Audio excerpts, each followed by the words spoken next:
The hot, skinny cigarette smoking girl is back in fashion, and we're going to spend some time breaking down this trend, talking about why it's taking over TikTok and why fashion is co-signing this. Just an obvious trigger warning before we do, we're going to be talking a lot about cigarettes and smoking and also body image and skinniness. If you're not comfortable with any of those things, then that's absolutely fine, bestie. Just drop a hi in the comments and then go watch another one of my videos. Also, if you're new to this channel, then welcome. My name's Katie. I talk about fashion in the context of sustainability and trends. If that sounds good to you, then subscribe. And yeah, let's get into it. So at a certain point, it seemed like smoking cigarettes was no longer cool. And I'm not sure what's changed in the last few months or maybe even a year, but now we have people debating in the comments of a viral TikTok about whether smoking a cigarette in a public space where people are sitting down and eating is okay or not. And regardless of your opinions on that, I just think it's interesting that the internet now seems divided when once it would be firmly against smoking. I think it's pointing to a bigger cultural shift that I'm going to tie into a couple of theories a little bit later. But firstly, I want to talk about how fashion is jumping on this trend and not just normalizing smoking again, but glamorizing it. Now, I'm not saying that smoking ever left fashion. I think the two things have always been quite intrinsically linked, but I think it's gone from something fashion was trying to step away from, keeping the fringes for the past few years, to now being mainstream and being a trend I spotted all over Fashion Month this September. Some of the most notable examples I saw was Lias's watch party, where he had a cigarette poll where people could vote for the best designer of all time. And I'm not saying he was trying to normalize smoking with this, but with something so divisive, it had people acting exactly as you'd expect them to. You also had a model walking down the runway smoking a blunt, which I think is equal parts worrying and hilarious, especially when Anna Wintour was in the same room. I would love to know what she thought of that when she climbed back into her Uber. Not so much September Fashion Month and not so much about the shows themselves, but the rise of skinny being the outfit trend on TikTok that we've spoken about previously in the podcast is something I've been keeping my eye on and increasingly getting quite worried about. And again, kind of outside fashion, but I've seen the rise of giving out cigarettes or like having a cigarette bar creeping into wedding trends for 2025, 2026, which I think is insane. But then I saw it creeping into magazine parties too, like the Outlander one that happened during London Fashion Week that was sponsored by the British Fashion Council. They even had a branded matchbox being the keepsake for this. And I just think this is what I mean when I say glamorizing and normalizing in fashion. And okay, maybe these could be kind of innocent. Maybe it's just like one or two examples here and there. But you know what there's also a trend happening for right now? Size inclusivity becoming non-existent on the runways. Notably declining from the tiny bit of progress we started to see in the 2010s and just becoming skinnier and skinnier. And this is not just anecdotal. I mean, Vogue's inclusivity report for this season and for previous seasons, I think for the last few years, have shown that skinniness is rising on runways. Of the looks for SS26, 97% were straight sized, whilst only 2% were mid-sized and 0.9% were plus sized. One particular stat that shook me from this report was that in Milan, just 4 brands included non-straight size models, which is the least that Vogue have seen since they started doing these size inclusivity reports. And I mean, while it's great to see these stats in front of our eyes, see very clearly black and white that this is becoming a problem on the runways, it's also right there in front of our eyes when we're watching the shows. And I think Brenda Hashtag summed this up really well in a post about Paris Fashion Week that said, Paris has never felt this skinny, and scrolling through Vogue Runway has felt sad and irritating this season. And don't get me wrong, this is not an issue that no one's talking about. Everyone's kind of been reporting how skinny's back in fashion, loads of articles about it.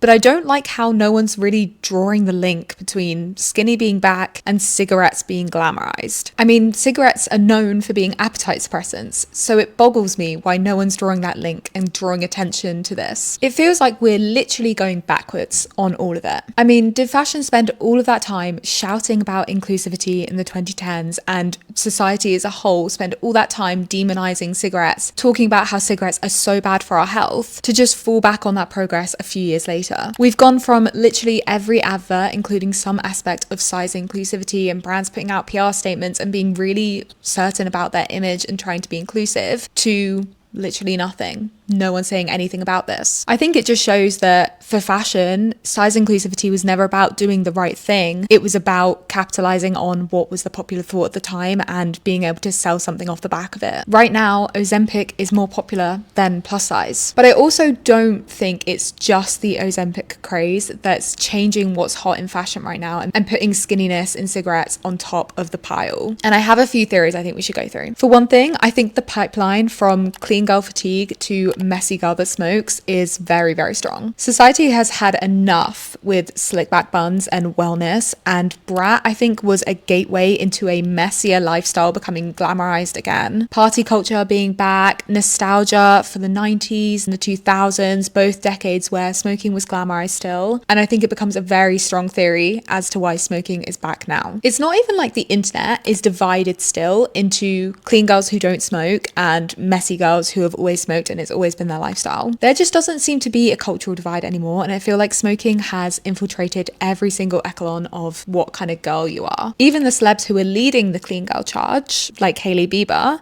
are now hinting to and normalizing smoking on their Instagram. One of my other theories centers around why people are smoking again and looking into that as like a cultural reaction to what the world is now.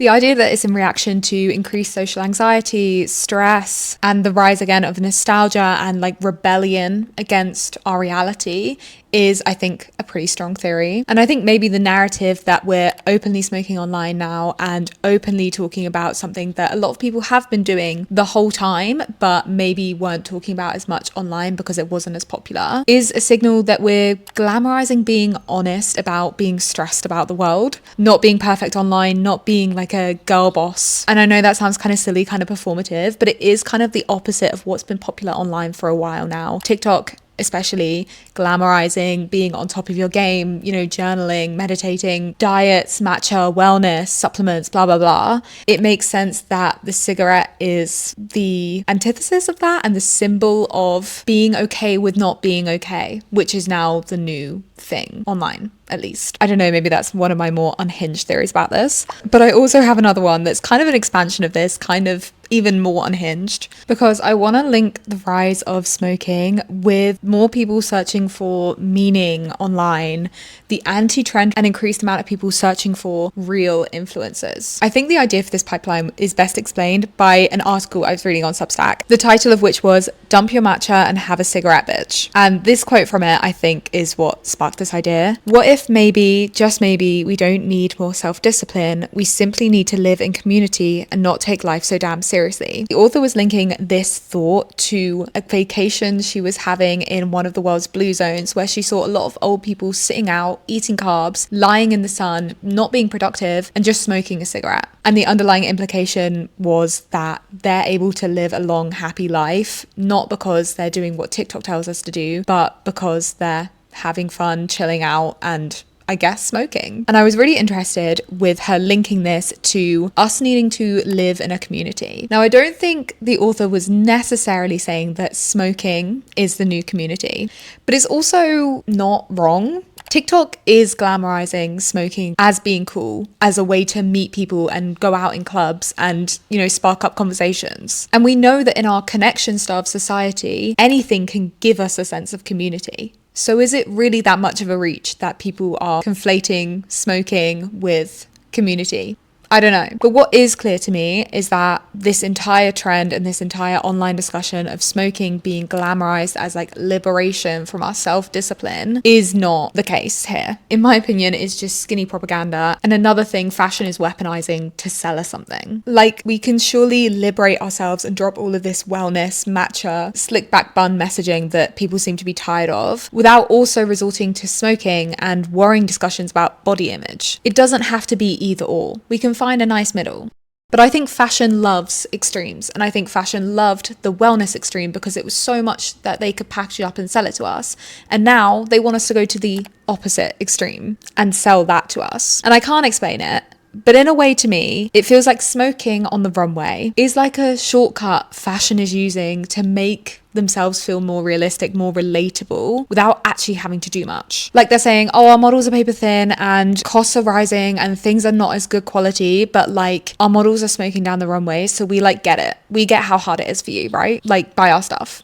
This feels like a good time to talk about history because it's not the first time a model has been sent down the runway smoking. And in fact, fashion and smoking has always been linked. There's always been a glamorization there. And it's not exactly archival, prehistoric fashion history, but the clearest link to this in my mind is Sex and the City and how the title character Carrie has always been a smoker. And it's always been shown very clearly in a show that is so linked to fashion and so glamorized and still has a lot of sway even today when the show is years and years old. In fact, I've seen so many edits of Carrie in particular smoking in recent TikToks that it's just cemented the link in my mind. But of course you could argue that was the 90s and the 2000s and society did shift away from smoking. Here in the UK we had a packaging overhaul which I think reduced a lot of that glamorization around logos and particular cigarettes being fashionable. And the disheartening thing is that this was so effective that at one point it looked like Gen Z was going to be the generation to kill smoking. And then vapes happened. I do feel like for a while cigarettes were replaced in the media and not shown as much, and maybe vapes came in to substitute this, but it wasn't the same. And you know why? I think is that there's nothing sexy about a vape. They can't be romanticized in the same way that smoking can. You can't look existential and you can't look stressed but well dressed with neon plastic hanging out your mouth. In comparison to the two things, I think smoking is such an easier one to romanticize because it just looks sexier. The actual cigarette itself is long and slender, it draws attention to your hands, and it doesn't look like you're a toddler clutching a toy. And maybe for that reason, smoking has and always will be glamorized by fashion. But that doesn't explain why it's suddenly becoming way more mainstream, way more seen in the fashion industry and in pop culture too.